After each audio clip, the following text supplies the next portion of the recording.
Okay, well, hello, age disruptors. Today I'm recording this podcast with a live studio audience, and all of you attending this recording are members of the Hack My Age VIP program. And part of being in this exclusive club is the ability to dial in and watch the interviews as they are recorded and ask your own questions. And if you want to be a part of this amazing community, go to patreon.com/hackmyage and sign up not only for these cool interviews, but so much more. So our guest today may shock and surprise you, and because she's known as the Vagina Coach, and she's disrupting taboo topics to help women all over the world overcome problems of our most intimate parts like vaginal prolapse and incontinence, which is a bigger problem than you may think. And I first met Kim Vopny because members of our Biohacking Women 50 Plus Club in Clubhouse were telling me to go reach out to her so we can talk about vagina issues related to our age group, like sneeze peas and vaginal dryness. We talk about everything in that club. And I was blown away by what she told us. And I love that she does not accept, quote unquote, like light bladder leakage as just part of being a woman. Yeah, thank you for doing that. So Kim is a very qualified pelvic floor specialist and fitness professional, and she's also got a degree in psychology and a postgraduate certificate in health and fitness. And she writes books and regularly speaks publicly to campaign for women's health. And she just wrote a book earlier this year called Your Pelvic Floor. And Kim is the founder of Pelvian Wellness Incorporated, and this is a company that gives pelvic health programs, products, and coaching for women in pregnancy, motherhood, and yes, menopause. She also created a really cool recovery and birth prep system for pregnant women called the AB system. Now, I totally want to be a part of this, and I'm wondering if I could use this for my own abs, even though I'm way beyond childbearing years. And if you guys are listening and are health professionals out there or just want to be one, Kim also certifies people to know how to specifically work with women who have core and pelvic floor challenges through a couple of certification courses she offers called, one is the core confidence specialist, and she's got the pre-postnatal fitness specialist. And this is really amazing. We need more people like Kim advocating for women's health and fitness. And if you can't wait, just go and find her online at vaginacoach.com and on social media on Facebook, Instagram at Vagina Coach. So it's super easy. So without further ado, meet Kim Vopny, the Vagina Coach. Welcome. Thank you so much. I appreciate the lovely introduction, and I'm really excited to be here and share. Thank you for the opportunity. And well, thanks for giving us permission to use the word vagina. I'm going to use it many times. You've got a great handle name. So how in the world did you become the Vagina Coach? Yeah. Well, that title was sort of later in the game. How I got into this line of work was really, I could trace it back to grade 6, where I saw a childbirth video as part of our sexual ed class. And I went home with this fear fascination, and I sort of looked at my mom differently and all women differently. And I grew up saying, I'm not doing that. It's not for me. And that was it. I was never going to have kids. And then of course I got married, decided I did want to start a family, but was really determined to have a different story than what my mom had had. So when I saw that video, I was curious. I did ask questions to my mom. She's very open. She shared everything. She had a episiotomy birth. So that's where they cut your perineum, the tissue in between the vagina and the anus, thinking that it creates more space for a babe. So she had episiotomies. She had incontinence. She had surgery for that. She had chronic back pain. She had a tummy that wouldn't flatten. So all of these things that were sort of attributed back to pregnancy and childbirth. And I really wanted to have a different story or do whatever I possibly could. And I used midwives and was asking about how I can protect my pelvic floor. How can I prevent tearing and incontinence? And they had said, there's perineal massage, but there's also this device we know of called the Epino. And it's manufactured in Germany. It's a biofeedback device. And I purchased one. It made perfect sense to me. It was about strengthening and stretching, which is a lot of what fitness is based around. And so after I had a good experience, you know, I credit midwives, of course, I credit some other preparation work that I was doing, but I also credit this product, especially because my son crowned sideways, which is the widest way to come out. And I had no tearing or abrasions. And my midwives even were saying that's pretty remarkable. So I do accredit a lot to that product. And so I reached out to them and said, hey, I'd like to be a distributor. Why doesn't the whole entire world know about this product? And that's how it started. And I didn't intend for it to be a business. I just thought I would sell this a little bit on the side and carry on. And long story short, 2009, I was laid off from my corporate job, started a website, started selling this, reaching out to other people. And that's really where it started. And then I started a second company where that ab system that you talked about became part of my story. And then the Vagina Coach piece came about 4 or 5 years ago. I was speaking to, it was the Mompreneur conference, national conference in Toronto, Ontario, Canada. And it was about 350, 400 women, all entrepreneurs of some sort. All of the people speaking were some sort of a business coach. And my talk was how optimizing your pelvic health can make you a better mompreneur. And so when I came up on stage, I sort of joked, I said, well, now you have a vagina coach for your business. And it was meant to be a joke, but it was a bit of a light bulb moment. And I said, that really sums up what I do. Because at the time, when I started, I was working primarily with pregnant women and new moms, and fitness doula was my handle. So I had trained as a doula, and I was a personal trainer. So I combined those two. But as I moved through the life stages myself and started working with people in perimenopause and midlife, fitness doula didn't resonate. So I knew I needed to change, and I had been kind of contemplating it for a year or so. And then that light bulb happened, and that's where that term came from. So that's amazing. I love these stories and how people fall into these and how the name just sticks. So, yeah. You know, you're the vagina coach, but in fact, it's so much more than just the vagina, as I've been learning through your programs. It's the pelvic floor. I mean, you're a pelvic floor specialist, and I'm sure people out there may not even know where that is or what it entails. Maybe you can explain a little bit more. What is the pelvic floor? Yeah. I'll use them. I have lots of little props that I like to use too, for those that can watch, but yeah. So essentially the pelvis, every person, male or female, has a pelvis. We all have bones that form the kind of the bony scaffolding of our pelvis. And then we have muscles that close off the base of the pelvis.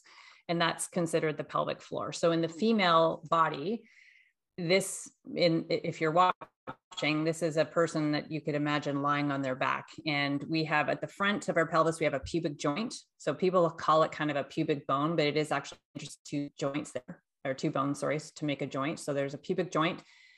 We have two bones on the sides called our ischial tuberosities, but sits bones is much easier to say. So sits bones here. And then at the back, we have our tailbone.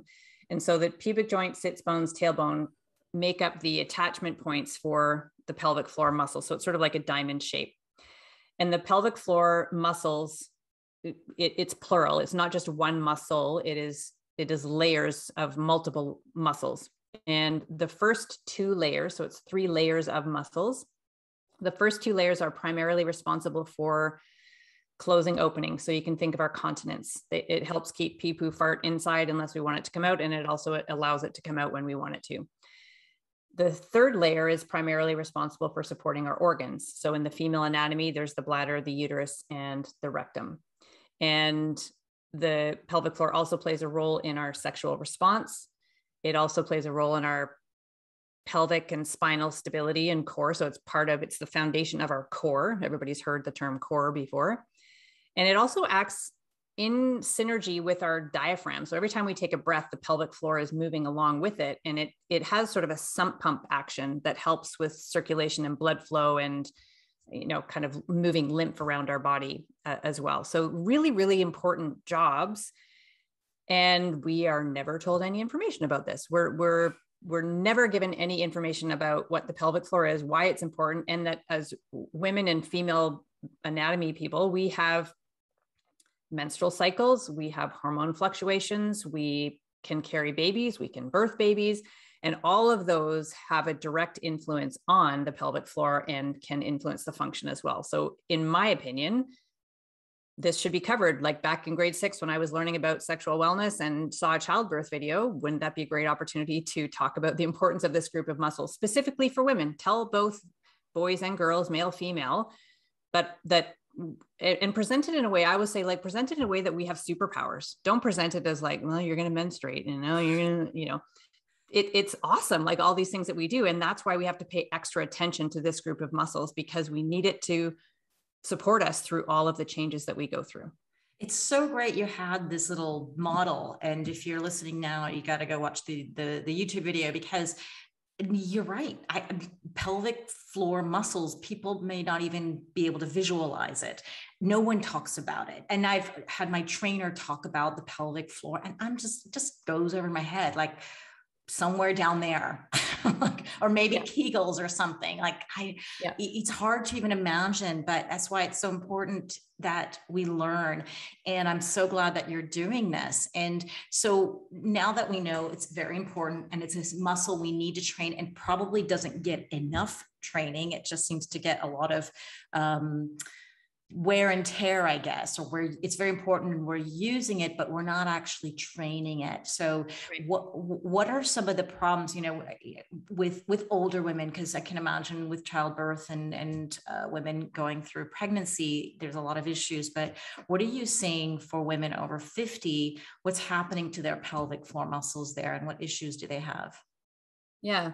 So the majority, I think it's about 80% of women will give birth at some point in their life, and pregnancy and childbirth are they're known risk factors for pelvic floor challenges. So at midlife, we can anticipate that the majority of people in midlife have been pregnant and given birth at some point in their life. Not everybody, and you do not need to have been pregnant or given birth to experience pelvic floor challenges, but it is definitely a contributor. And sometimes little signs and symptoms may have been presenting themselves along the way. And it's not until midlife, when we have a major shift in our hormones, that things start to scream really loud at you and really start to shift. So it could be the first time that things show up, but it also could be when they start to show up on a greater scale or a greater level. And the most common ones would be, so incontinence is definitely one. People call it sneeze pee. People call it peasing. There's stress urinary incontinence, which is where little bits of urine will leak out over the day with some sort of exertion. And that exertion could be a laugh, cough, sneeze. That's why people call it peasing. But it could also be standing up from a chair, or it could be pushing a door open, or it could be lifting a weight, all sorts of things. So anytime that there's a bit of a rise in our intra-abdominal pressure, we all have intra-abdominal pressure, and there's different fluctuations through the day. When we manage the pressure well, those openings close off, no problem. But when we don't manage the pressure well, there's some sort of an increase, but our pelvic floor isn't able to manage that increase in pressure. So a little bit of urine will leak out. So that's stress urinary incontinence. There's also urge incontinence. And that is where some people call it key in the door syndrome, where they'll be going about their day, they're totally fine. And then maybe they're in their car, they're driving home, and they start to say, oh, I have to go to the bathroom. And then they get out of the car and they start to put the key in the door. And it's like their bladder says, woohoo, we're home. And then it starts to it just wants to let go. And there can sometimes be a complete release of the bladder. So not just a little leak, but a whole, they can't get to the bathroom in time. What is that? Why does that happen? Like literally you put the key in the door and that, it's like Pavlov's dog. It's training. Yeah. And we can train the opposite, which is part of from a treatment perspective, but a lot of it is habits. A lot of it is just conditioning, and the bladder can be trained it is a muscle, and it can be trained. So it just knows that every time she comes home, we always go to the bathroom. So I'm getting ready. And a little too early though, sometimes. Yeah, but it can happen throughout the day too. Some people can be triggered by the sound of water. Some people can be triggered by foods that they eat. And again, it's habits. If you pee every time before every exercise class, your bladder is always going to signal you before every exercise class. If you pee every time you get home, it's, we've just talked about. So it becomes it's habits that can contribute, but it's also foods that can contribute. It's also nerve damage. Sometimes nerve and the inability to control different sensations can play a role as well. And people can have a mixture. They can have mixed incontinence, which would be a combination of stress urinary incontinence and urge incontinence. The one you can also talk have about what the key is called the urge incontinence. Urge incontinence. Urge yeah. incontinence. So UI yeah. Okay. Yeah. Okay. It's interesting. There's like full names for these things. Yeah. And it's important to know the difference, right? And then there's also anal incontinence. So people that have the inability to control gas or stool, that's less common, but it is significantly more life altering. And it's possible. So people that can't control a fart or they can't control stool leaking out of their body, that would put a halt to a lot of social activities. And what have you. So, and that's in part because of a weak pelvic floor. It can be from overactivity in the muscles. It can be laxity in the muscles. It can be nerve damage. It can be from tissue injury. So potentially tearing that may have occurred from a surgery or a childbirth, could happen just from a surgery. And then we have, so those are sort of the continence pieces. And then we also have organ prolapse. So this is where the bladder, the uterus, and or the rectum shift out of their optimal position, and they can start to bulge into or descend into the vagina. So in the case of the bladder, it can bulge into the anterior, the front wall of the vagina. The rectum can bulge into the posterior or the back wall of the vagina, and the uterus can descend from the top down into the vagina. So when that happens, that's called pelvic organ prolapse. And that is literally like your organs coming out of your vagina. That you can see it or feel it, like it's... You absolutely can. So early stage, you wouldn't necessarily see it. Not everybody feels it. Once it descends to the point where it's at the entrance to the vagina, you will definitely see it and feel it. And some people, it actually protrudes out. Now, your organ will actually not fall out of your body. It's actually bulging into the vagina. So it's technically the wall of the vagina, but the organ is making it present itself. So your organ will never, it's not like you're going to stand there and your uterus will literally fall out of your bladder. That won't happen, but you will definitely have a bulge in an extreme case. So it's graded, grade 1, 2, 3, 4. Grade 4 would be where there is a visible bulge outside of the entrance to the vagina. So if you could imagine almost like a scrotum outside of the vagina, on the outside of the vulva, really, that's kind of what it appears like. And so early stage prolapse is often asymptomatic. So, and statistically, over 50% of women have some degree of prolapse. Really? Of all ages? Of all ages.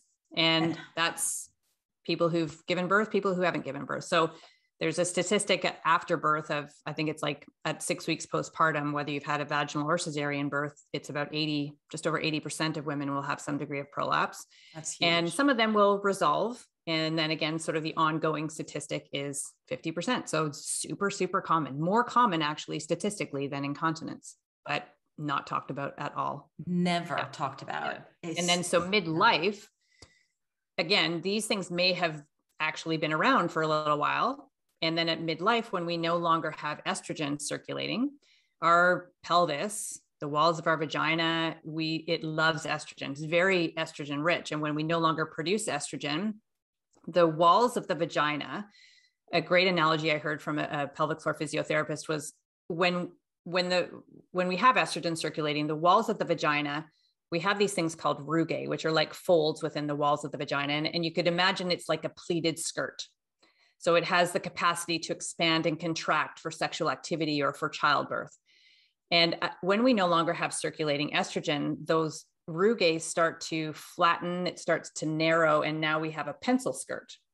So without the estrogen, we no longer have that suppleness, and the tissue becomes thinner. The walls of the vagina become narrower. It used to be called vaginal atrophy, which is a terrible term.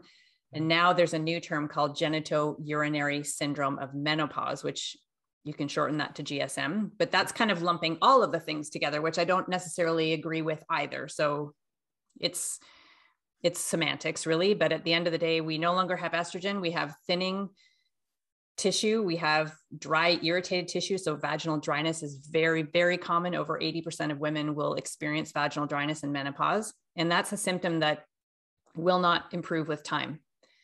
Things like hot flashes, mood swings, that stuff will typically resolve and go away, but vaginal dryness will not. So that's one of the more common things. And that will then also exacerbate the lack of support that we have for the organs and the capacity for those openings to be closed. So estrogen really is incredibly valuable for the health of our pelvic floor as we move into midlife and beyond. So then would estrogen replacement be part of your protocol that you would recommend? I personally recommend it. I believe that estrogen has a bad rap. So estrogen, there's a lot of fear associated with it. And that came from the Women's Health Initiative, which we now know was really a very flawed study. Out of that research, put a lot of people into a tremendous amount of fear. And we're still dealing with that. However, there is a lot more research now on all of the benefits for our brain, for our bones, for our heart, for our skin, for our vaginas. Estrogen Matters is a fantastic book. The Estrogen Fix is another fantastic book. And specifically people that may still have some sort of fear around estrogen cream, so topically or even oral estrogen, local vaginal estrogen really stays it's in the tissues of the vagina. So it doesn't necessarily go, very, very little would ever go systemically. So local vaginal estrogen can be transformative for people. And in my opinion, rather than wait until it's a really huge problem, once you're, close to menopause, and, because maybe you haven't had a period for a few months, or maybe it's fluctuating, or maybe right at that 1 year anniversary, when you have had no periods, that's your 1 day of menopause. That's a great time to book an appointment with your doctor, your naturopathic physician, and talk about local vaginal estrogen and support those tissues. I think there's even an argument to start a little bit before then, because we already have fluctuating estrogen as we're approaching menopause. So let's be proactive about it. There's vaginal estradiol, which is typically what would be prescribed from the medical community, and estriol, which is a slightly less potent, I guess, version of estrogen, you could say. And that is typically prescribed more so through naturopathic or functional medicine. So that's what I'm on, is vaginal estriol. It could be a cream. It could be, I have a tiny little pellet that I insert. And yes, so I believe that there's arguments for local vaginal estrogen, but also even systemically, but that's a personal choice. I would recommend reading those books and become evidence informed. There's tremendous research to support that. There's also hyaluronic acid, which can also play a role. It's sort of like we spend an enormous amount of time moisturizing, washing our faces, going to skincare clinics, buying all sorts of fancy serums. A lot of those serums have hyaluronic acid in it. Hyaluronic acid is something we produce in our bodies, but less as we age.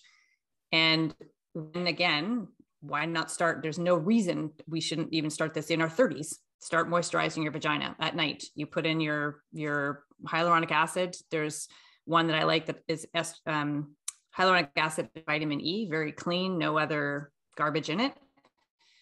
What and is that that helps retain.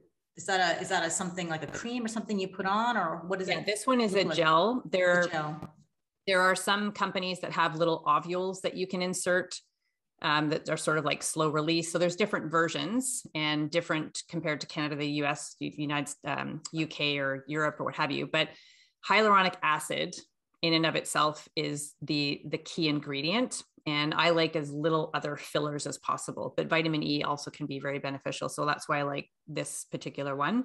The website you can go to find it, I'm not financially tied to it, is called moisturizeyourvagina.com. And so that's my favorite one. And it is a gel, and you put it in at night, and carry on. And it has transformed so many people's lives just by using that within days. So hyaluronic acid can retain moisture, a huge amount of moisture. And then it also helps heal already dry, irritated tissue. So for people who are experiencing vaginal dryness, then you can use hyaluronic acid to help heal that.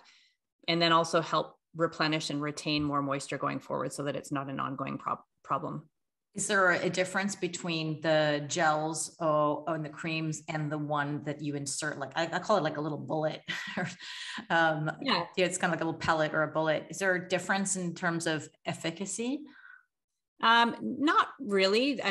Not that I know of any evidence that has shown that. So you can have creams, gels, or as I said, like little pellets or little ovules. And so from an estrogen perspective, I like the pellet. It's easy. It's not messy. And I just use this. It's almost like a little tampon applicator that I use to plunge it in basically, and put it in at night, and that's it. So I prefer that. It's a little bit easier for me. It's not messy.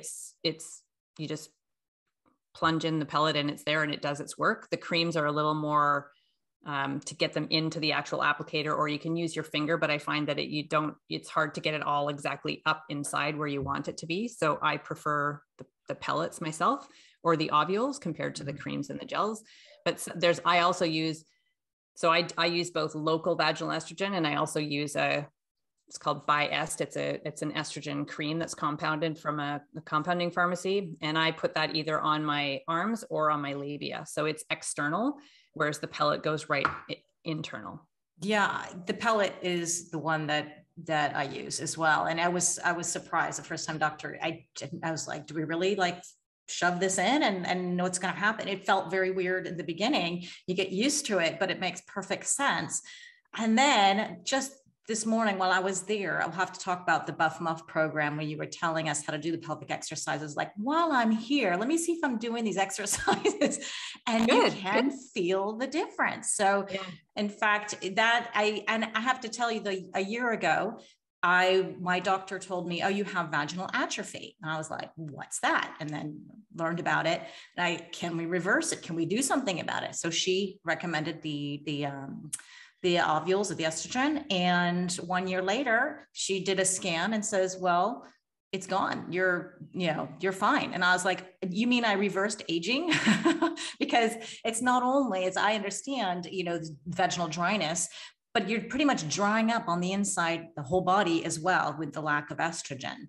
So you can imagine, I'm happy to report that this stuff really works. Although I had zero symptoms, I was surprised. I was like, what does that mean? I know that I didn't have vaginal dryness or any other typical symptoms, but I'm more of a proactive person. I said, okay, let's like, before this, I feel the symptoms, let's get out of control. Let's do something about it. And this stuff really works. So I want to get into your pelvic floor exercises and recommendations, and how does this really transform people's lives? Because what you're teaching is something is therapy. It's something we can all do. It's free, and we just have to learn how to do it. And so I mentioned the Buff Muff program. I guess that's sort of an introductory way to understand what pelvic floor exercises is. And I absolutely love it. It's a 28-day challenge. And I jumped in. I said, this is so affordable. I can totally do it. And 28 days, let's understand what we're doing here. And I love how you introduce the five simple exercises, more or less, every single day. It doesn't take more than 10 minutes or so. And then but the way you explain things, the way you guide, because it's literally like what somebody says to squeeze your pelvic floor. What does that really mean? So I would love for you to explain a little bit more, not only about the Buff Muff program, but what you teach people in terms of pelvic floor exercises and how that can help their vaginal prolapse or incontinence, et cetera. Yeah. So the hyaluronic acid and the estrogen address the tissue. And within the pelvis, we also have muscle, which is tissue, but we have muscles that need to work like the rest of our body. We have muscles all in our body. We have slow twitch fibers, we have fast twitch fibers, and the pelvic floor is no different. So we can train it with quick contract releases that train the fast twitch, and we can do slow sustained holds, which train the slow twitch aspect.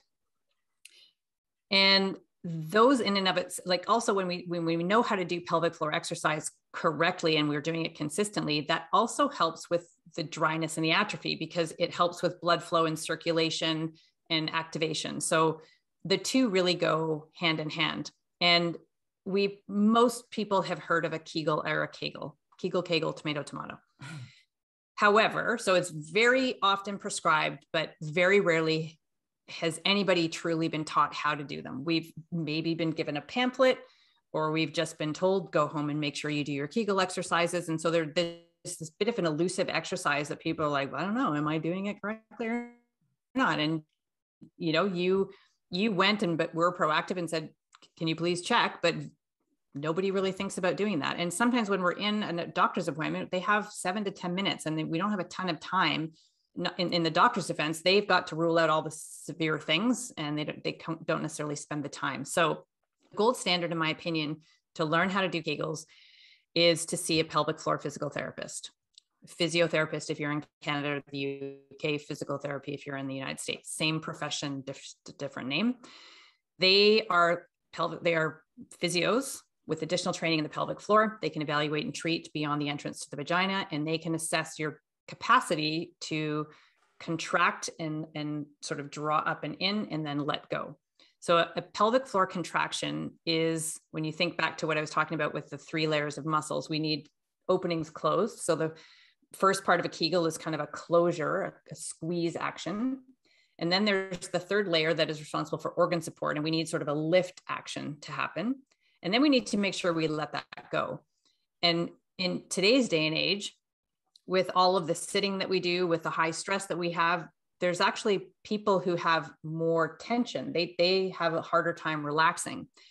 And then people would say, well, isn't that a good thing? Like if I have a tight pelvic floor, that would mean I wouldn't leak, or my organs wouldn't bulge, or I would be fine. But when we have muscles that aren't relaxing, then we don't have the blood flow, we don't have the circulation, and we don't have the capacity for power.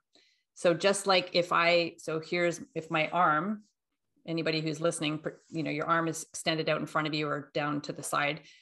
And if I was to curl my hand up towards my shoulder to do what would be considered a bicep curl, when my arm is straight out, that would be its optimal resting length. And I have a full range of motion and a full opportunity to generate power because it's been at its optimal resting length.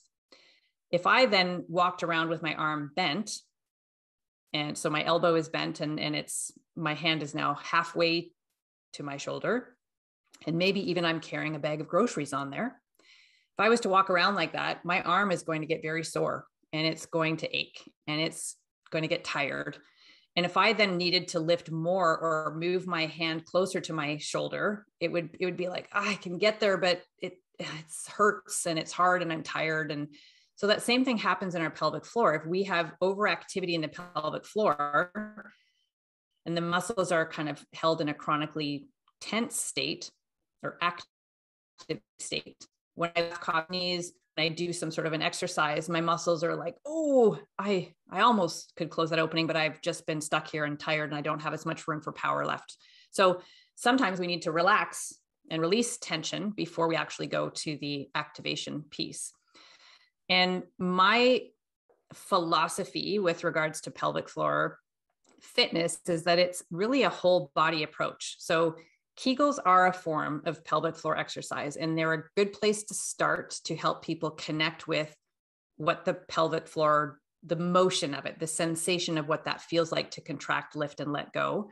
And then if we can coordinate it with the breath, because remember I mentioned we have a sump pump action with the diaphragm and the pelvic floor. So if we can combine it with the breath, it becomes a bit more powerful. But then if we can take it into whole body movement, it becomes so much more powerful, because laughing, coughing, sneezing, pushing doors open, lifting weights, lifting babies, lifting groceries, whatever it is, that's happening when we're moving. It doesn't happen when we're sitting in our chair or when we're lying down on the floor. So doing Kegels lying in your bed or in a chair is better than nothing. But in order for it to translate most effectively to all the things we do in life, we have to train it that way. We have to train it with our fitness, with our lifting, with our pushing. And then eventually it becomes, it's like reminding the pelvic floor of all the things we do and how it's supposed to respond. And then it goes, oh yeah. And then we eventually get to the point where it's automatic again. Like growing up, nobody told us how to do Kegels. The pelvic floor just worked, right? But we get older, we have postural influences. We potentially have been pregnant. We've gone through menstrual cycles. We may have trauma. We may have fear. We may have certain jobs or fitness activities that have increased our risk. Lots of things influence and can interfere with the function of the pelvic floor. And sometimes we just need to retrain it. We need to remind it what to do. And so when we learn how to do Kegels, coordinate it with the breath, and then add it into whole body movement, people notice change very, very quickly. How long do you think it takes? What very quickly means how long? Like within the Buff. So the Buff Muff challenge is 28 days. By 2 weeks, the majority of people have noticed an improvement or an elimination of their symptoms. So their prolapse symptoms are less or gone. Their incontinence, like their leaking, is improved or gone. People talk about how they don't get up at night to pee anymore. They can sit in a car for 2 hours and not have to stop every half an hour in a road trip, those types of things. So if you're consistent, if you're doing it correctly, if you're doing them consistently and doing it coordinated with movement, it can happen, within a week, 2 weeks. That's amazing. And it's life-changing. And you don't have to accept all this stuff as just simply aging or being a woman. So I highly recommend people to practice this. It's why wouldn't you, if you can do this in a couple of weeks? But being consistent, I think, is very important. That's why I love your app, because it does hold you accountable, and there's a group there, and we have a chat, and we have questions. You're there. And I think it's essential. But how long does it take before it starts to become a habit in your normal day, in your normal movement? Because that must be sort of a psychological training as well, now, to associate certain movements with the pulling, squeezing and pulling up. Yeah. Lots of people will say it takes 21 days to create a habit. And so the app was 28 days to sort of really solidify the habit and get you in that routine. If you look at research that, what is the best, most effective way to do Kegel exercises and how many sets and reps do we do? Research says 3 sets of 10-second holds done 3 times a day. If you're at home and you're retired and you don't have a busy life, maybe you could set aside 3 times a day to do your 3 sets of 10-second holds. But again, that's not training dynamically. And most people have activities that they want to do in their day. So again, if we put it into movement, it just becomes part of your already existing movement practice. So as you've seen in Buff Muff, we add in pelvic floor contractions to things like squats and lunges and, arm raises, bridges, all sorts of things. And so bridges, all sorts of different movement that you probably already have seen or know how to do in a workout or an exercise routine. So the intention with the 28 days was to solidify the habit of doing it, but also teach you how to add it into everyday workouts that you're already doing, with the intention of it now becoming, that's just, and you can apply it to when you lift a laundry basket, or when you're lifting a bag of groceries, you can do a pre-contraction of your pelvic floor called the knack, or when you're going to sneeze, pre-contract the pelvic floor just before you sneeze. Again, trying to train the pelvic floor to react, but also make sure that it's fully engaged to manage that rise in intra-abdominal pressure. So it's really meant to, the challenge is meant to lay the foundation, educate you, show you how to do it, bring it into full body movement. And then the intention is that people carry on. Now, some people I have a membership afterwards where there's even more, we start to add resistance with a lot more body weight movement and weights. And then I also add in hyper-pressives, which is another technique that it requires a little more fine tuning, I would say, but it is the one that's the biggest game changer for organ prolapse, for sure. You have so much out there too. I want to cover the hyper-pressives as well. I looked that up because I wasn't sure what that was. And that is quite amazing. And not only, I mean, I didn't realize it was for pelvic floor. When I did a search, I found a lot of girls with YouTube videos on how to have flat abs or for abdominal exercises or something. And so I guess there's a whole lot of other side benefits other than the prolapse. So explain a little bit what the hyperpressive is and what the benefits are for prolapse and for, also side benefits too. Yeah. So hypopressive, the term hypo meaning low, pressive meaning pressure. And so it, pardon me, is also referred to as low pressure fitness. And it started in Europe, in Spain. There was a physiotherapist who was using a speculum which most physios, at least in North America, don't use speculums, but this physio happened to be using a speculum. What's and a speculum? Was evaluating. A speculum is if you've ever had a pap smear and they put in that, usually it's either tool, metal or a plastic gadget, and it sort of cranks open a little so they can access and see the cervix. That's a speculum. Oh, got it. So this physio went to insert a speculum, and it was cold, and it sort of startled the patient. Now, this patient did have a prolapse that was pronounced. The bulge was at the entrance to the vagina. And as the speculum went in, the physio noticed that there was a retraction of the prolapse. It was almost like it was drawn back in and up. And so the physio was saying, well, how did that happen? And so there was an evaluation of, what made that happen. And out of that came this hypopressive technique. And essentially the technique involves a breath pattern. So harnessing that relationship between the diaphragm and the pelvic floor. And then at the end of an exhalation, so if you've exhaled all of your air, you close your glottis, meaning some people when they're first learning will need to close have their mouth closed, but then also plug their nose. But you essentially you don't want air to come into the body. So you close off the glottis. And then what you do is expand the ribs as if you were taking a breath in. So when we take a breath in, our ribs expand so the lungs can expand and bring in air. So when we expand the ribs without air coming into the body, it creates a pressure change. And what happens is there's a sort of a drawing in and up of, if you look at it externally, you'll see the abdomen it almost looks like the abdomen is being sucked inwards and upwards. If you've ever seen bodybuilders do a stomach vacuum, it looks very similar to that. If you've ever been, if you do yoga, or if you've seen people who are higher level yogis, they do something called Uddiyana Bandha.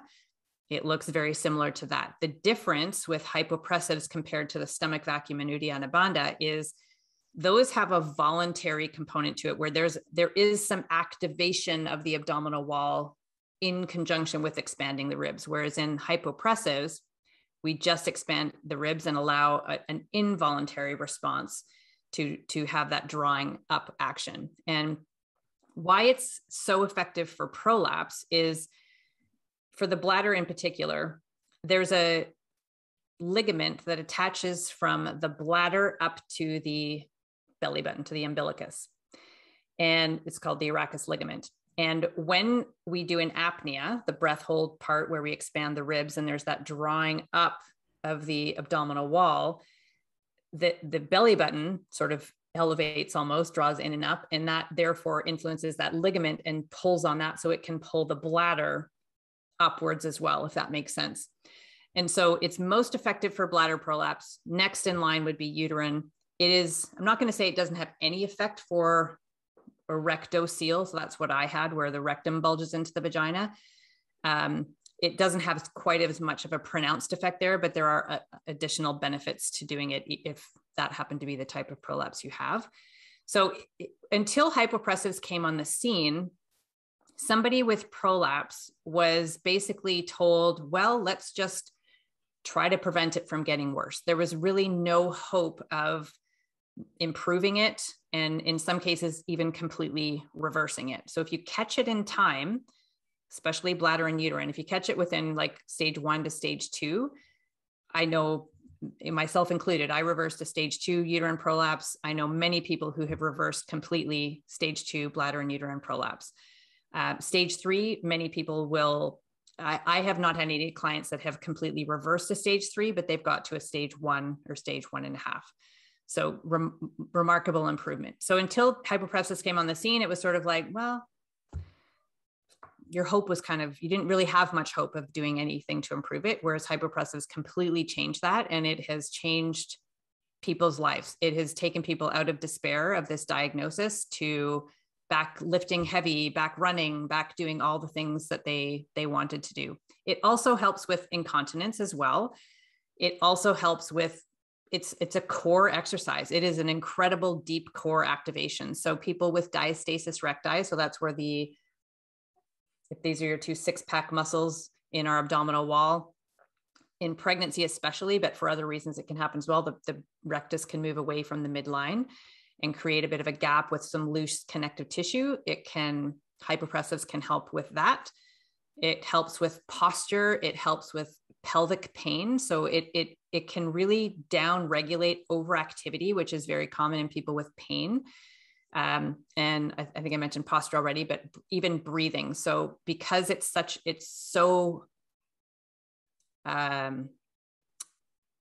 very much a breathing technique. And so people can be like, they can reduce stress. It's kind of like a form of moving meditation. There's so many benefits. It is hands down the most amazing, my absolute favorite technique of all time, hands down. This is amazing. I love that you teach the breath work as well. And this is what I found in the Buff Muff program. And I just finished my advanced teacher training with the Oxygen Advantage with Patrick McCallum. Oh, cool. And he taught us all about intra-abdominal pressure. And he talked a lot about posture, about movement, lower back pain, all these other issues that are resolved with proper functional breathing. And I was blown away. So this is completely tying it in all together. And so it's like you're getting so much more benefit with not only with the pelvic floor exercises, but with the breath work. It's just double whammy. And yes. And you'll improve your sleep and the stress. And the list goes on and on. So I'm so happy. And I saw you teaching the way that he taught us how to breathe, because way I was learning through yoga classes or something is just the belly up, the belly down. And we learned, no, this is your ribs are expanding, everything's expanding all around. And you just taught that perfectly. So I was really excited to see that and see people getting benefits. One question that we have here is going back to these exercises. The hyper-pressive ones, I'm guessing, is she asks if it's the same results as you would get with vaginal rejuvenation with the laser, because people do go for vaginal rejuvenation with their laser technique before incontinence, and I'm not sure about prolapse, but we talked about incontinence before on a podcast with laser.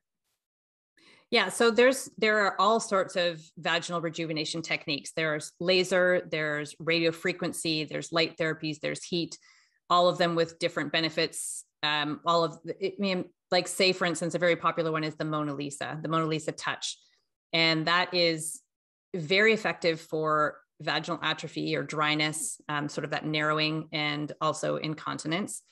So you have to be, when you're looking into the specific lasers, and find out what type of technology is it and what is it designed for. Some of them may say, people just think vaginal rejuvenation is going to heal all that ails them, but there are different components that they all address. So you want to make sure that what you're struggling with, that specific technology will address. From a prolapse perspective, there is some people that would suggest that a side effect of a lot of these therapies is increased collagen production, which some people would say would plump up the walls, and therefore maybe I wouldn't feel my prolapse, or maybe it would heal my prolapse. And while that sounds logical, it may help to some extent, but in terms of actually improving the position of that organ, I don't know of any therapies that have completely eliminated somebody's prolapse. It may reduce some of the symptoms temporarily, but hyper-pressive is way more effective specifically for prolapse. If you're talking about incontinence, Some of them are very effective for incontinence, but my disclaimer here is, regardless of whether you choose to do a laser light therapy, whatever vaginal rejuvenation technique, you still need to move your muscles. You still need that activity in there. So people pursue, there's lots of therapies. There's even a chair, a Kegel throne, people call it, that you can sit on that does like 13,000 Kegels in a 20-minute session. And yes, there's some good research to show how effective it is, but if you have the capacity to move your own muscles, move your own muscles. Invest in a pelvic floor physio, maybe do a couple of sessions with a hyper-pressive trainer. You'll have way more money in your pocket at the end of it, and you will have longer term results and benefits and tools. Those things last not forever. So you will have to pay a lot of money each year to keep going back. And I don't believe that we should outsource our pelvic floor fitness. I like the vaginal rejuvenation for the tissue aspect. I love the idea of increasing collagen production. I love the idea of addressing dryness, but incontinence, pelvic floor fitness and pelvic floor physio has an 80% cure rate. 80%. That's significant. Higher than those vaginal rejuvenation therapies and a lot cheaper. So I like them. I love the technology that we have available in conjunction with pelvic floor fitness. Yeah, that's a great advice. And we had this great podcast with Dr. Kim Vopny on vaginal rejuvenation. And what was exciting for me too was to hear about not only, solving these problems, and because if you don't have them, you may go, oh, okay, well, what's the benefit? But the change in sexual relationships and having better sex or being more juicy or having the more blood flow. And so I imagine, and correct me if I'm wrong, that the pelvic floor exercises are beneficial for those who don't have these issues yet either, or and are there others? Yes. And you said it earlier that you're proactive. I'm very much the same. I would rather prevent a problem from happening rather than waiting for a problem to exist that I have to fix. Unfortunately, the majority of people wait for the problem to occur to fix. That's not everybody thinks proactively, but absolutely. If we have pelvic floor muscles that are working well, that are responding to all the things that we do as they should, we can experience more pleasurable sex. We are more likely to be able to achieve orgasm. If we have muscles that are holding on to that tension, we're going to have a hard time reaching orgasm. The same as if we have a lot of laxity, we might not have as much sensation. So we could have the same difficulty as well.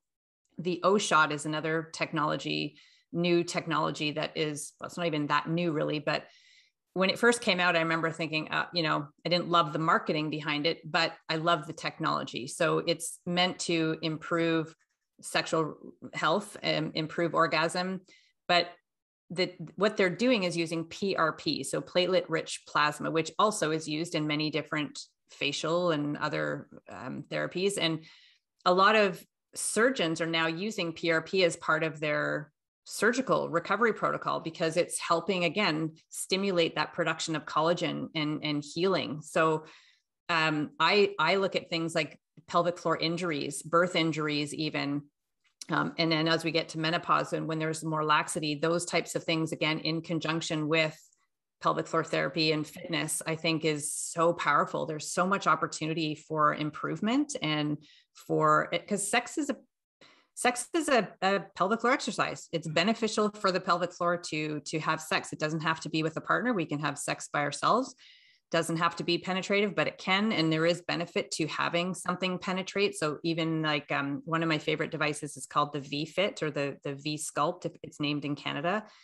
And looks kind of like a dildo, but it has red light therapy. It has infrared heat and it has vibration, so it can be used from a pleasure perspective. It can also be used just as a therapy, and it can also be used to heighten your Kegels. So if you want to just do an isolated set of Kegels with your V-Sculpt or your V-Fit, with the vibration, you've all seen those vibration platforms that are used in fitness. And again, when those first came out, I sort of thought, oh my gosh, well, this is a bit of a gimmick, but so much research supports how valuable they are for our bone density and muscle recruitment. And so when we look at it in a pelvic floor perspective, if I'm doing my Kegels against a vibration, or even if I'm standing on one of those platforms, I'm going to get more bang for my buck. There'll be more recruitment, more activity that's happening, which in turn can potentially aid with pleasure, with sensation, and improve our sex. Sex is beneficial for the pelvic floor.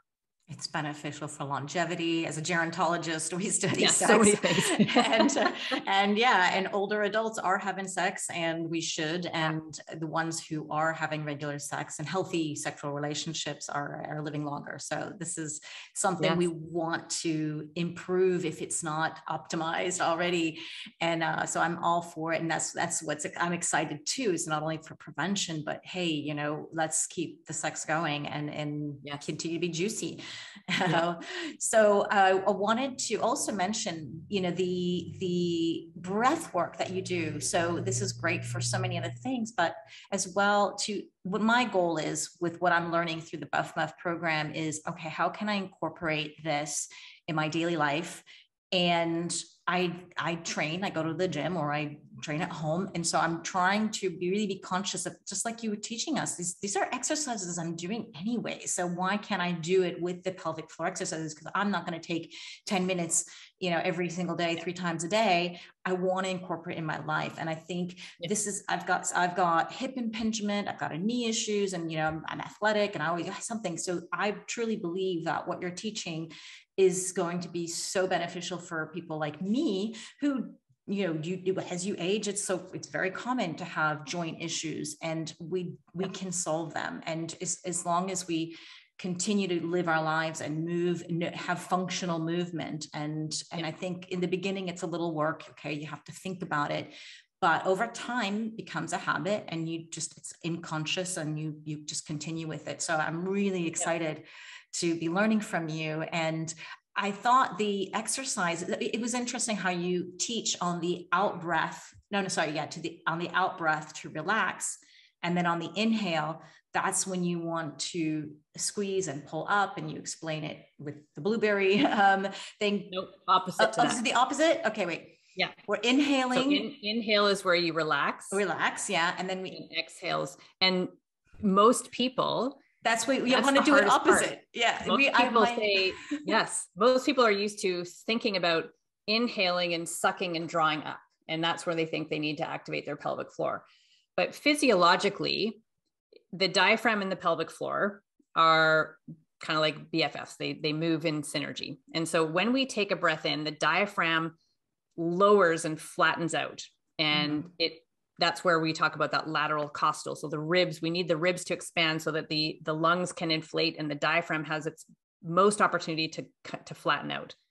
And that draws air in. And then in order also for the diaphragm to come down as low as it can, it wants the belly to expand, and it wants the pelvic floor to lengthen. And if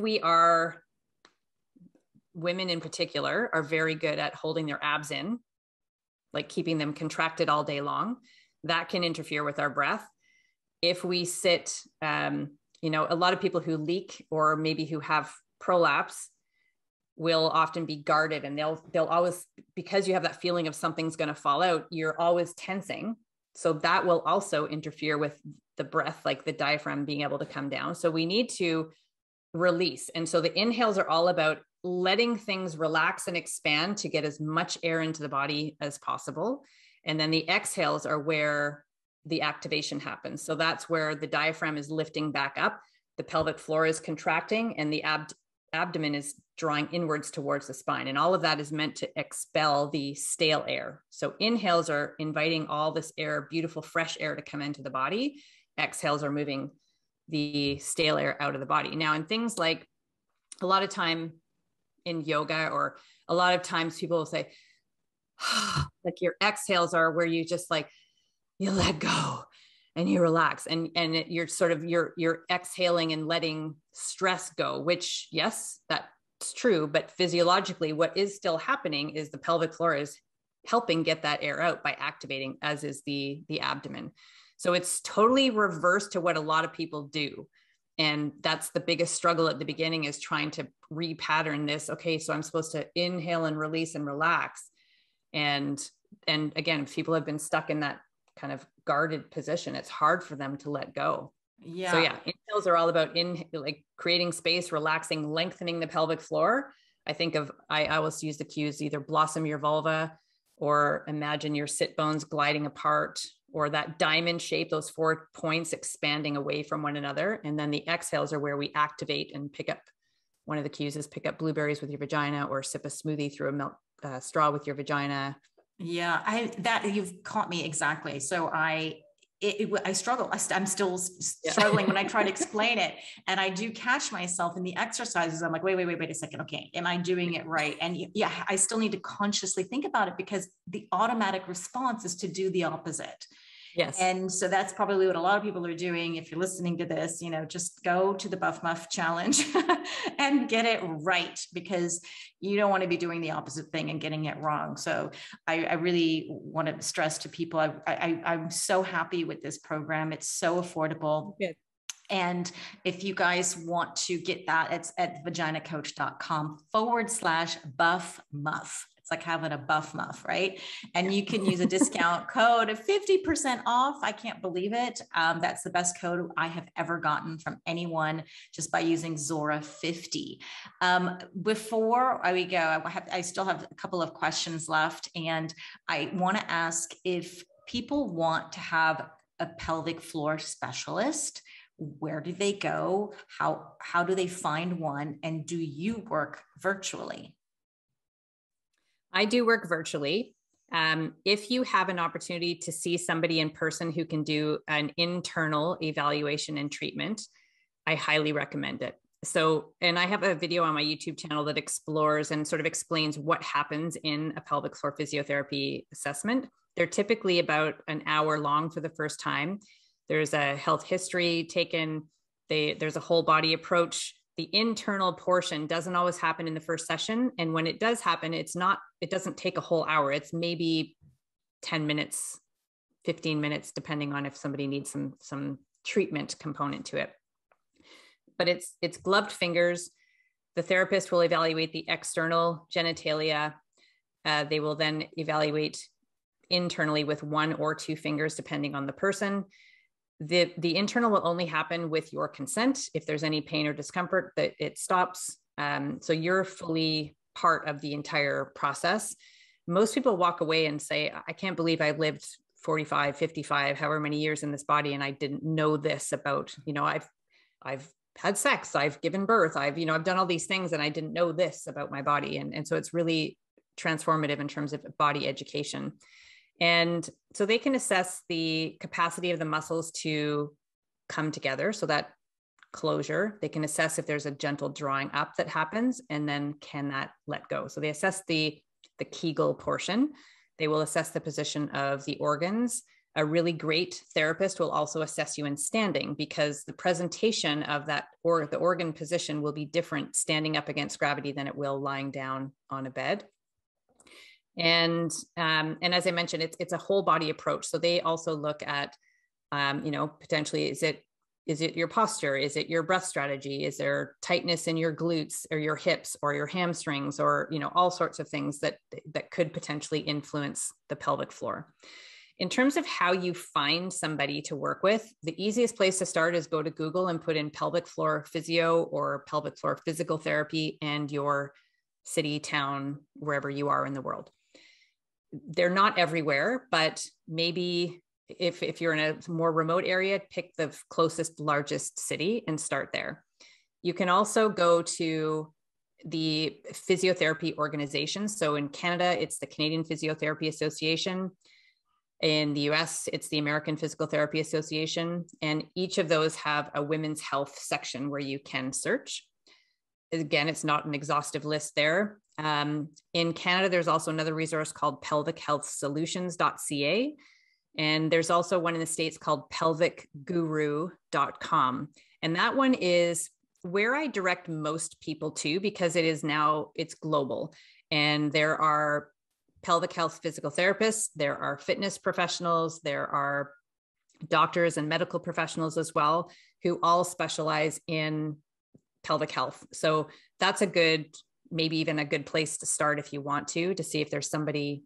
You can search by your country or your city or your postal code and see who comes up on there. Again, not an exhaustive list, but it's a good place to start. Perfect. Oh my gosh, so many great resources. What about websites where people just want to learn more? Of course, I think going to you, vaginacoach.com is the first place, but are there any other books or podcasters or anywhere where people are talking about pelvic floor health where we can learn more? Yeah, there's so lots of people, I shouldn't say lots, there's a few of us on YouTube. So if you go to YouTube and put in pelvic floor, a great colleague of mine is Fem Fusion Fitness. So her and I are very aligned, and a lot of people in her programs are also in mine. So we're very aligned, I would say. So YouTube is a good place to go. There's several different podcasts. There's one called, I'm going to forget the name, but her name is the physio who runs it is called Lori Forner. She's out of Australia, Forner. I think it's just called the Pelvic Health Podcast, if I am not mistaken. Oh, wow. So yeah, whole podcast just dedicated to pelvic floor. That's amazing. Yeah, it's all pelvic health. And then there's another one from Anthony Lowe. Anthony Lowe is a physiotherapist in Australia as well. And he has, and I'm forgetting the name of his, but if you go again to podcast pelvic floor and find Anthony, ANTONYLO is his last name. I'll have this all in the show notes as well. I'll find them and make links to them. Perfect. Yeah. And I mean, yes, it's a plug, but my book, Your Pelvic Floor, which launched in March, it really was meant to be kind of like your Bible, where it walks through all the different life stages, all the different influences. It talks about menstruation. It talks about hormones, talks about pregnancy. It talks about childbirth. It talks about midlife. It's got all the different life stages that you could go through. And there's also case studies in there as well, which I know people like to read and hear about. So it's a really good place to start, I would say, for people as well to read that. And where can we buy that book? You can find it's on Amazon's the easiest for everybody to go to. You can find a link on my website in my books section, or you can just go to Amazon and put in Your Pelvic Floor and you'll find it. Oh, super easy. So, okay. One other last question before we go is, what are your plans for the future? What else are you going to come out with that we can look forward to? Well, I'm excited for two things. I'm launching a new app that will, so right now the Buff Muff challenge is in an app, but all of my other content isn't, and I'm putting it all into one app, and pretty soon people will be able to go to the Buff Muff app and find some free resources as well as some paid resources for, I view pelvic health like a lifestyle, and we need to look at how we're eating. We need to look at sleep. We need to look at movement. And so I've incorporated guest experts, meal plans, on-demand workouts that involve yoga or resistance training or body weight, and to support you, because it's not something that's just a quick fix you do once and you're cured. It's a lifestyle. It's an approach to living. So I'm excited about that. That'll be coming out in November. And then the other thing is launching a surgery program. And while the work that I do is very much around helping people avoid surgery, sometimes surgery is the best option for people. And I wanted to remove the shame associated with somebody pursuing surgery, but also provide information, because people have very little time with a surgeon and they have no idea what questions to ask. They are just told they have this problem and here's the solution, and they go through it and they have no idea how to prehab, how to get ready for the surgery, or how to rehab. And I think a lot of the reason why there's a high recurrence rate with pelvic surgeries is because things like constipation or movement, exercise, pelvic floor function are not addressed ahead of time. And if those surgery attempts to fix the anatomy, it doesn't fix the strategies, the compensation patterns, the habits, behaviors that most likely contributed to that developing in the first place. So the surgery program, I'm doing a prototype version in October, and then towards the end of the year, it'll be launched as an evergreen online program to help support people who are thinking about or who have chosen surgery and want some support through the process to know what questions to ask and how should I recover? How should I prepare? What foods should I have? How do I address my constipation? All that kind of stuff. Super important if you're going to go for surgery. And I love that you are removing the shame around that, because you're right. There are some people who just can't get around it and they have to. And so how can you best prepare without having to have a recurring event and have to do it all over again? Who wants that? So one thing before I would love to open up, ask if anyone else wants to ask questions, undo your mic before we go. I see one here. What is surgery like? Is that okay? What to expect with surgery if somebody gets surgery? That's Magdalena's question here. Yeah, that's a big question because there are so many different types of surgery. So there's incontinence surgeries, there's prolapse surgeries, and there's different types of prolapse surgery. There's hysterectomies. There's all sorts of different types and reasons why somebody would have. So part of the program will be outlining all of the different types of surgeries that are available and understanding the pros and cons to each. Some may involve like native tissue repairs, meaning there's no mesh used. Some of them will use mesh, and mesh is a big scary word in the world of pelvic health. So explaining the differences there, and then what the recovery looks like. Because again, it depends on the type of surgery that you have. And some people have multiple prolapse and maybe even incontinence all fixed at the same time. So it's hard to say exactly what surgery is very invasive. It's a trauma, it's an injury to the body. But I think that we can get into a certain mental state. We can address our nutrition, we can address our stress, we can address our function ahead of time and as part of our recovery to help optimize the outcome. And I imagine is the recovery, you're in a hospital for several days, or are you out the same day? Yeah, not necessarily. There are some where you are out the same day, there's some where you will stay in for a few days. So it really just depends on, again, what type of surgery you're having. Mm-hmm.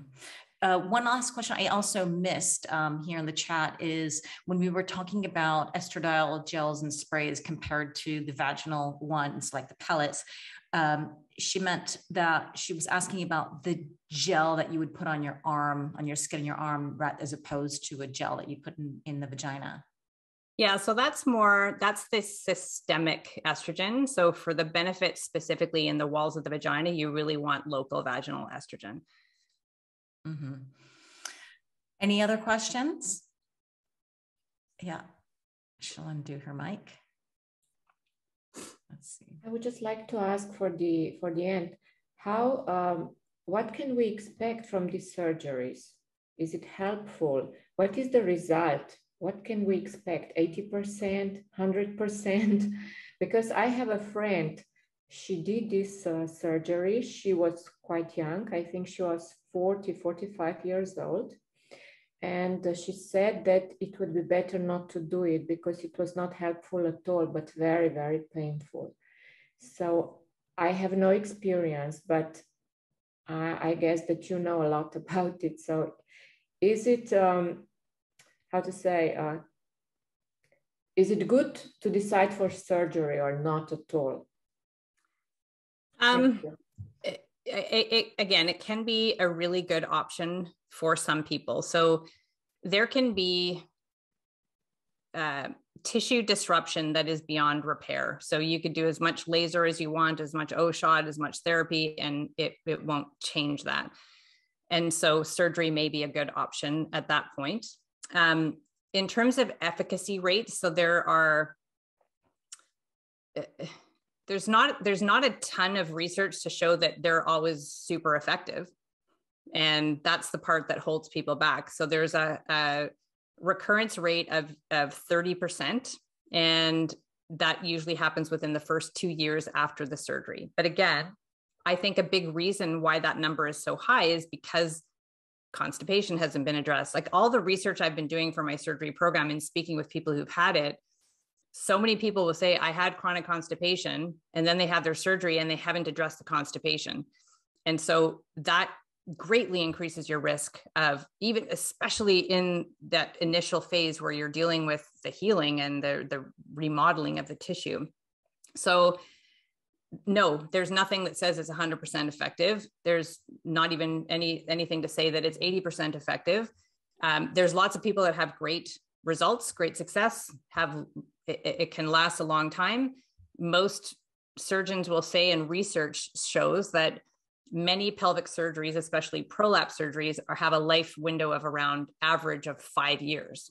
I know people that are 10, 15 years post. I know some people that are 20 years that have never had it again, but I also know that there's other people that have had multiples within a 5 or 10 year window. So there are lots of risks. Yeah,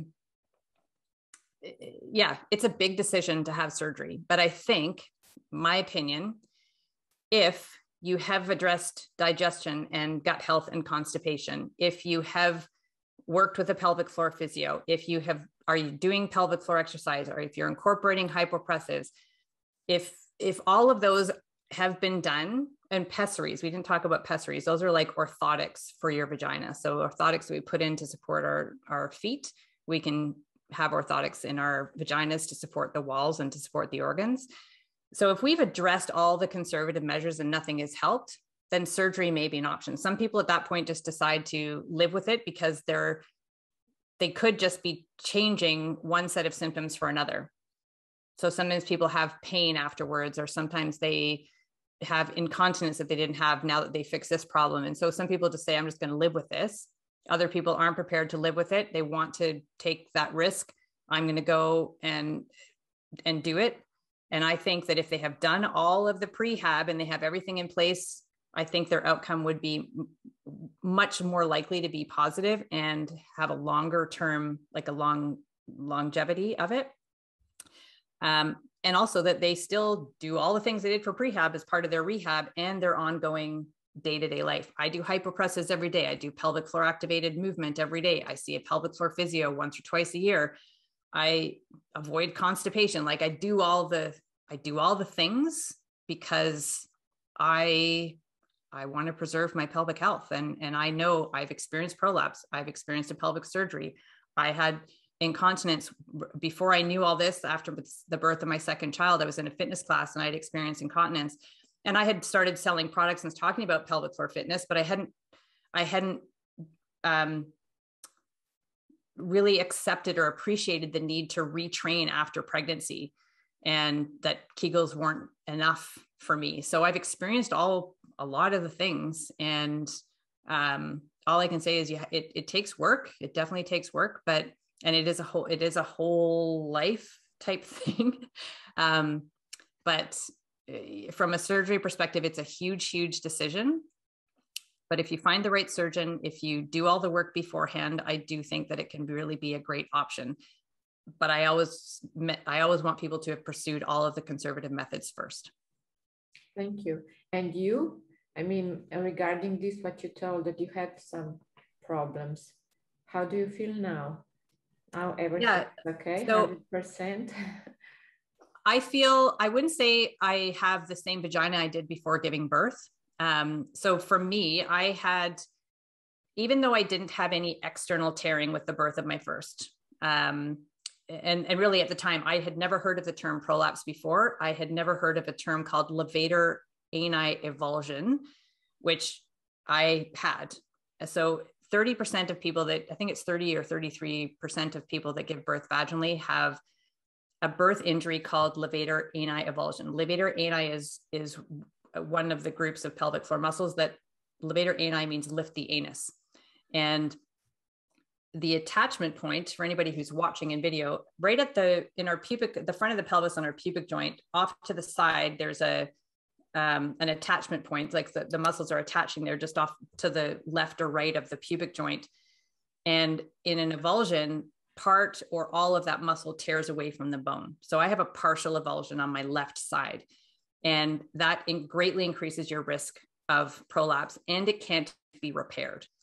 So knowing again that many people have that, I am shocked, honestly, that that is not more screened for after people are giving birth. I just think that it's crazy. But anyway, so that increased my risk, but I didn't know until years later that I had that. Even seeing pelvic floor physios, not all physios screen for that. So I didn't know until years and years and years later that I had that partial avulsion. But looking back, it explains why even the amount of exercise that I do, I still feel like I have an element of weakness.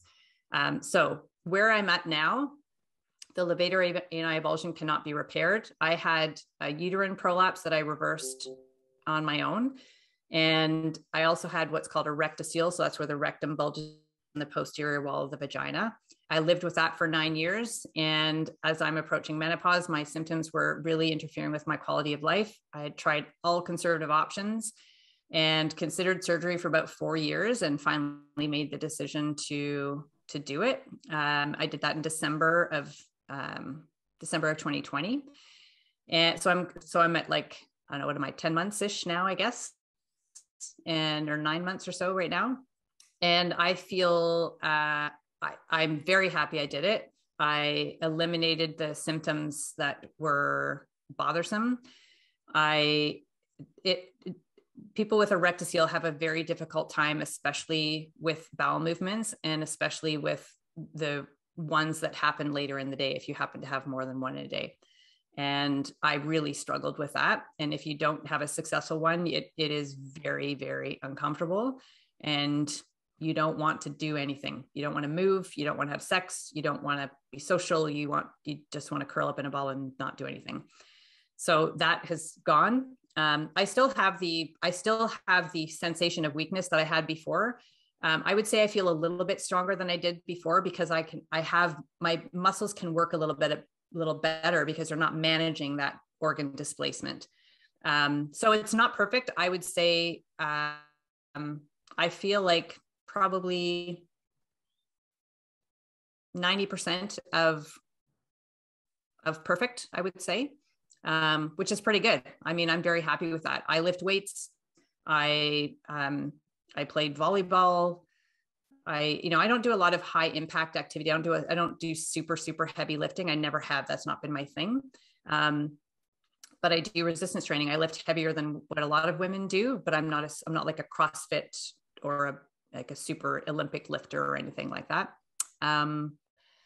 I've done a little bit of kind of walk run. I haven't gone back to complete running. I don't think I ever will go back to complete running, knowing that I have that avulsion. I'm at an increased risk. So for me, but if I didn't have that avulsion and I just had the rectocele repair, I would go back to running. I also don't run because of this. No more. Yeah. For the last 10 years. I mean, this is how to say, I'm very grateful that you are so open because you are really the right person to help people because you know exactly what are you talking about. That's so important. Thank you so much to share.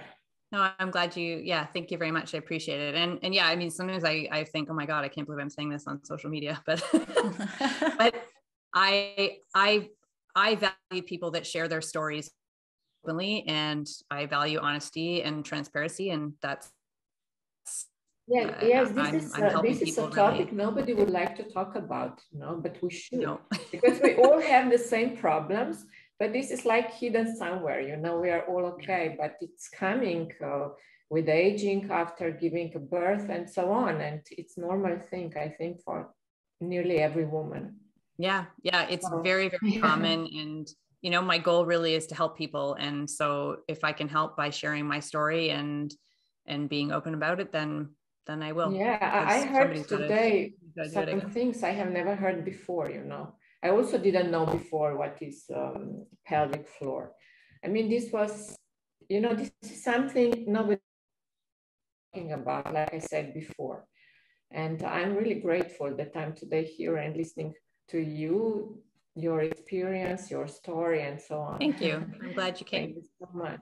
And I appreciate your questions too. Thank you very much. Thank you.